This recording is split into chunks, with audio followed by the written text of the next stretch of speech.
प्रधानमंत्रियों ने किए, इसलिए इसको आत्मनिर्भरता की तरफ बढ़ाने की बात है। ये केवल रोने का दिन नहीं है।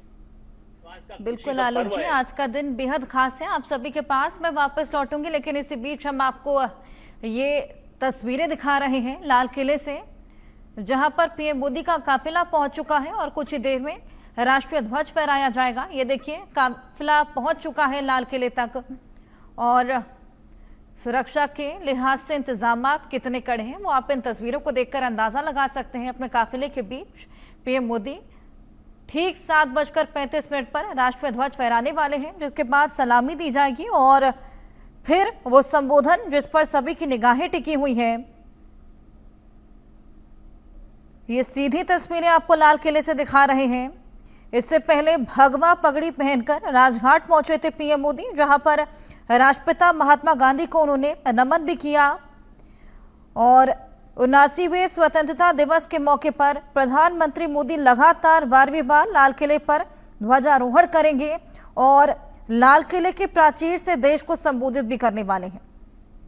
और इस बार पीएम मोदी के भाषण में ऑपरेशन सिंदूर, राष्ट्रीय सुरक्षा, आर्थिक विकास और अपने कार्यकाल में कल्याणकारी मॉडल के विस्तार पर भारत के अड़िग रुख को रेखांकित कर सकते हैं। व्यापार पर अमेरिका के राष्ट्रपति डोनाल्ड ट्रंप के भारत के प्रति प्रतिकूल रुख से उत्पन्न आर्थिक और विदेशी संबंधों के अनिश्चितता के माहौल पर भी आज संबोधन कर सकते हैं। तो आज भगवा पगड़ी में प्रधानमंत्री नरेंद्र मोदी राष्ट्रपिता महात्मा गांधी को नमन करने के बाद उनका काफिला लाल किले तक पहुंच गया है, हर बार अलग वेशभूषा में। और इस बार भगवा पगड़ी में प्रधानमंत्री नरेंद्र मोदी और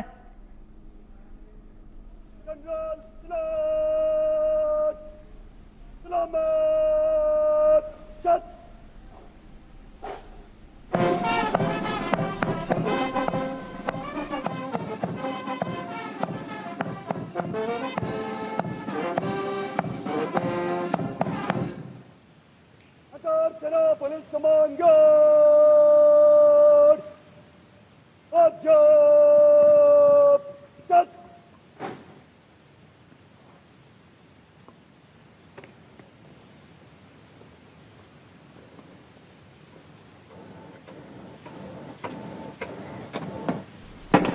तो पीएम मोदी को गार्ड ऑफ ऑनर दिया जा रहा है। सेना पुलिस समान गार्ड निरीक्षण के लिए हजरत इमाम। The overall commander of the Prime Minister's Guard of Honor, तो informing the प्रधानमंत्री Prime Narendra Minister Modi that जो the कि लाल guard किले is अपने ready. काफिले के बीच पहुंचे और उसके बाद उनको गार्ड ऑफ ऑनर दिया गया है।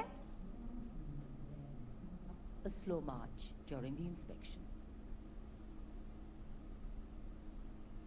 और बस कुछ ही देर में पीएम मोदी ध्वजारोहण करेंगे और देश को संबोधित करने वाले हैं।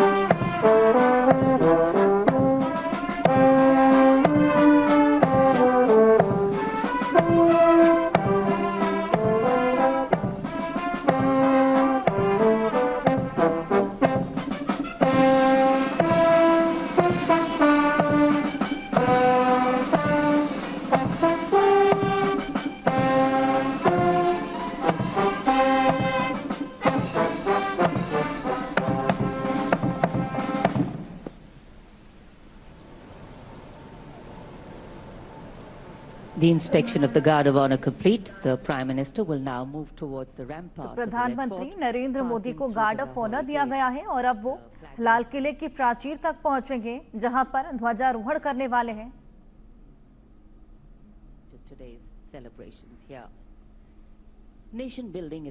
और देश को संबोधित करने वाले हैं। ये 12वीं बार लगातार जब प्रधानमंत्री नरेंद्र मोदी लाल किले पर ध्वजारोहण करेंगे, लाल किले की प्राचीर से देश को संबोधित करेंगे और तमाम ऐसी बातें हैं, तमाम ऐसे मुद्दे हैं जिसमें वो अपने भाषण में जिक्र कर सकते हैं।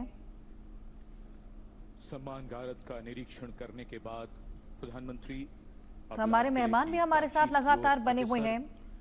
मास्टर शिवराज सिंह जी, आपके पास में आऊंगी। आप किसानों के हित को लेकर तमाम बातें बोल रहे थे और जिस तरीके से आप हमेशा अपनी आवाज बुलंद करते हुए नजर आए हैं, लेकिन नाखुश आप नजर आ रहे थे कुछ नीतियों को लेकर। क्या लगता है आपको आज के संबोधन में किसानों के हित के लिए क्या कुछ निकलकर सामने आ सकता है?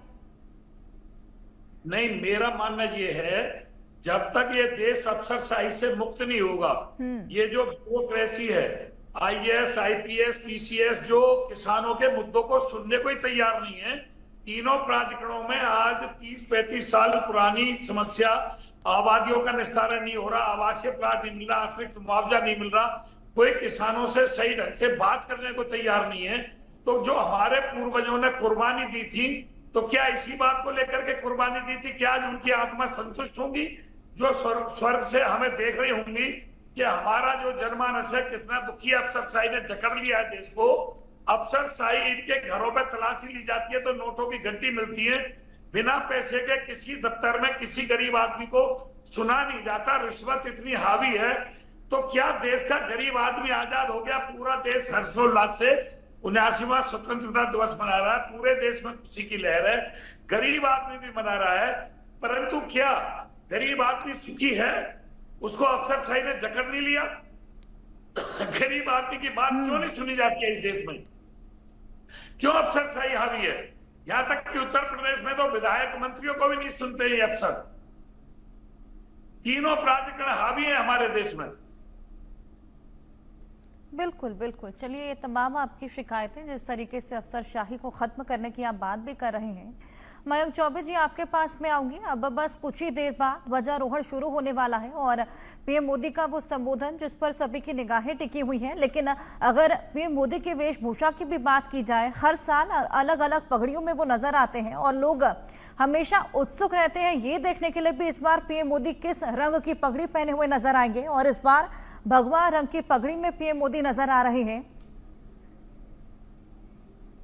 जी हर्षा जी, देखिए, भगवा रंग है द्योतक त्याग का, बलिदान का, समर्पण का।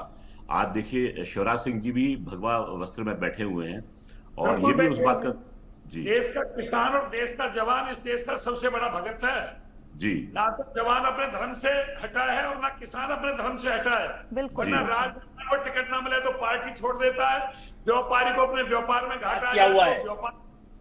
शिवराज सिंह, आप जैसे लोगों ने बर्बाद किया है, आप बकवास मत करिए चैनल पर आकर। चलिए शिवराज जी, आज उत्साह का दिन है, आज जश्न का दिन है, आज देश को आजादी मिली है। आप सबको बदनाम कर रहे हैं। ये मुद्दे बाद में छेड़ेंगे, आज बिल्कुल उत्साह का दिन है, आज सभी सेलिब्रेट कर रहे हैं। तो आज खुशी खुशी पॉजिटिवली इस दिन को मनाना चाहिए। अरे निगेटिव भी बोल रहा है तो कुछ कमियां वाली बात है, लेकिन ये गलत गाली दिए जा रहे हैं तब से। चलिए चलिए शिवराज जी, आपके पास में वापस लौटे। मयंक जी, आप अपनी बात पूरी कीजिए। जी, तो जैसे कि मैंने कहा था कि भगवा रंग जो है वो आवाज बंद करिए। ये जो बोल रहे हैं शिवराज सिंह कौन है? मिस्टर शिवराज सिंह ध्वज में कौन नेता है ये? चलिए, आज हंसी खुशी का दिन है। शिवराज जी और आलोक जी, आज हंसी खुशी का दिन है, आज बिल्कुल पॉजिटिव वाइब्स हैं, आज जश्न, जोश और जुनून का दिन है, आज देश को आजादी मिली है। इस तरह की बातें करके क्या फायदा? इनको हटाइए, कहिए कंट्रोल रूम से बंद करिए इनकी आवाज। चलिए चलिए आलोक जी, या मेरा बंद कर दीजिए, मैं हट जाता हूं। इस दिन के अवसर पर इस तरह से भारत को गाली देना दुनिया का लोग देखते हैं। ये चैनल इसलिए नहीं है कि इसका दुरुपयोग करके आतंकवादियों के हाथ में दे दिया जाए। बिल्कुल। मयंक जी, आप अपनी बात पूरी कीजिए। जी जी जी, मैं आलोक साहब की भावनाओं की कदर करता हूं और कहता हूं कि ऐसा देश प्रेम जो है हर भारतवासी में होना आवश्यक है कि खुशी का अवसर है और हम सब हंसी खुशी इस अवसर को मनाएं, हर्षोल्लास के साथ मनाएं और प्रधानमंत्री क्या कहने वाले हैं उसको ध्यान से सुने। क्योंकि मुझे लगता है कि आज का जो भाषण है, जो संबोधन है, वो मेरे ख्याल से पूरे उनके 12 भाषणों में सबसे ज्यादा जरूरी होगा, सबसे ज्यादा इंपॉर्टेंट होगा और सबसे ज्यादा लोग उसका इंतजार कर रहे होंगे। क्योंकि भारत के आगे के रास्ते की नींव आज शायद रखी जाएगी कि हम आगे क्या देखेंगे, नया भारत किस प्रकार से दिखेगा, कैसा होगा, कैसा जीवन हम जिएंगे और कैसे हर्षोल्लास के साथ में हम 80वां स्वतंत्रता दिवस भी इसी प्रकार से मनाएंगे। तो मेरा मानना यह है कि जिस प्रकार से रंग की पगड़ी पहनी है आज प्रधानमंत्री ने, स्वयं भी उनका जीवन त्याग में रहा है, सन्यासी सा जीवन जीते हैं, हालांकि वेशभूषा कैसी भी हो, परंतु उन्होंने अपना जीवन जो है वो देश के लिए समर्पित किया है। इस बात से कोई भी, चाहे उनके पक्षधर हो चाहे उनके विपक्ष में बोलने वाले हों, इस बात को तो अवश्य मानेंगे।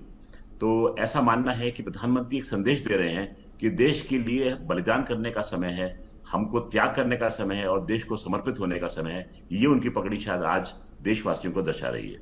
जी हर्षा जी। बिल्कुल, और बस कुछ ही देर जिसके बाद ध्वजारोहण का ये कार्यक्रम जो कि शुरू होगा और पीएम मोदी अब लाल किले की प्राचीर पर पहुंच गए हैं और लोगों में उत्साह भी आप देख सकते हैं। पूरे जोश और जुनून के साथ तमाम लोग वहां पर मौजूद और सभी को इंतजार उस खास पल का। आलोक जी, बस कुछ ही देर और।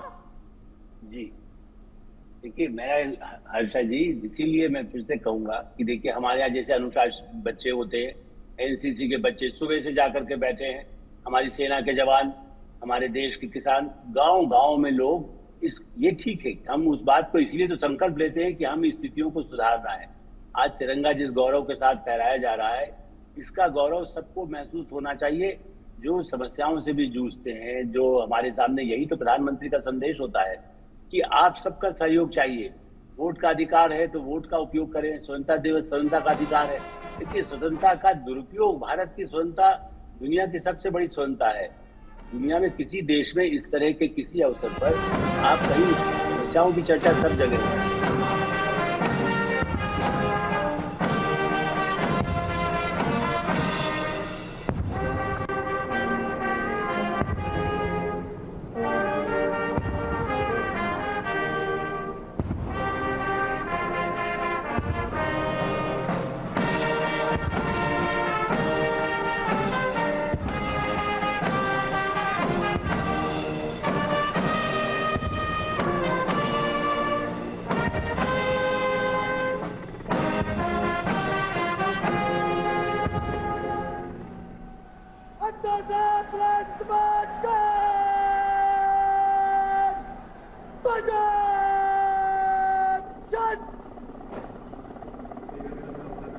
उन्यासीवां स्वाधीनता दिवस समारोह, भारत का तिरंगा शान से लहरा रहा है और तिरंगे के लहराते ही आसमान की ओर निगाहें जाती हैं। इस वर्ष स्वाधीनता दिवस समारोह को अनोखा कलेवर प्रदान कर रहे हैं भारतीय वायुसेना के 2 Mi-17 हेलीकॉप्टर्स, एक राष्ट्रीय ध्वज लिए हुए आपके स्क्रीन पर फूलों की वर्षा करता हुआ, और दूसरा ऑपरेशन सिंदूर को दर्शाने वाला ध्वज लिए हुए।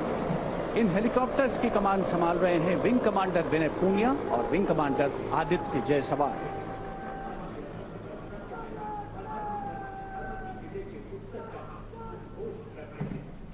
तो लाल किले की प्राचीर पर पीएम मोदी ने ध्वजारोहण किया और इसी बीच ये तमाम लोग जो वहां पर मौजूद हैं पूरे गर्व और उत्साह के साथ सराबोर हो उठे हैं। और अब बस कुछ ही देर में पीएम मोदी का संबोधन, जिसका सभी को इंतजार। लाल किले की प्राचीर पर शान से ये तिरंगा लहराया गया। ध्वजारोहण पीएम मोदी ने किया। Visual communication is to give you visual perfection. That's been the endeavor always of our telecasts.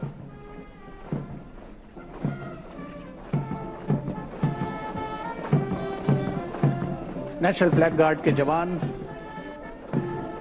सुनहरी संगीतमय धुन पर अनुशासित ढंग से ज्ञानपथ के सामने से प्रस्थान कर रहे हैं और उत्कंठा से प्रतीक्षा माननीय प्रधानमंत्री महोदय के उद्बोधन की।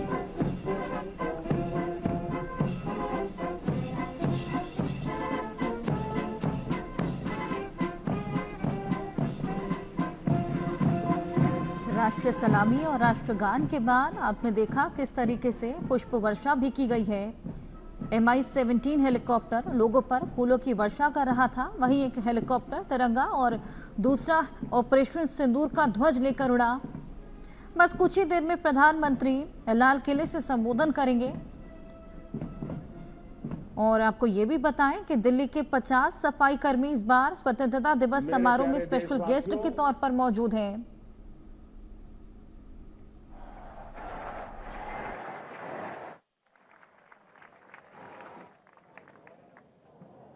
आजादी का ये महापर्व 140 करोड़ संकल्पों का पर्व है। आजादी का ये पर्व